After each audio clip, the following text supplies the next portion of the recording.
आता हे दिवे दिवे करून घ्यायचे, नऊ दिवे असे हे करून घ्यायचे असे दिवेचा असे दिवे पडायला चाळणीवर पाणी ठेवले खाली आणि दिवे असे करून ठेवले तर असं द्यायचा आकार पटकन होते दिवे आपले 9 दिवे देवीचे करून घेतले पापड्यावर ठेवायचे हे दिवे 9 गिरडे पण केले सांजा केला देवीला मी नैवेद्य आणि असं झाकून टाकून द्यायचं उकळून पाच आणि तांदळाचं पीठ टाकलं होतं ह्याच्यामध्ये त्या दोशीच्या पिठामध्ये आणि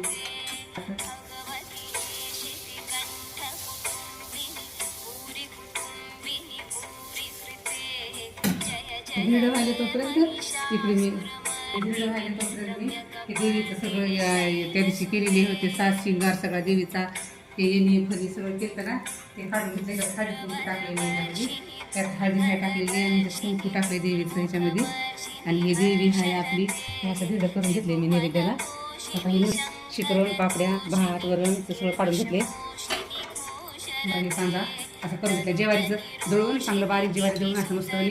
ते चांगलं शिजू दिलं आहे मी गरम पाण्यामध्ये थोडंसं तेल ते टाकून सांजा आहे देवीला सांजा शिकरण पापडी आणि हे धिरडं एवढं आवडते देवीला हे नैवेद्य आवडीचा नैवेद्य आहे अष्टमीचा पापडी ते तर हे असं करून घेतले मी करून घेतं नैवेद्यासाठी आता उद्या सकाळपर्यंत असं टाकणार मी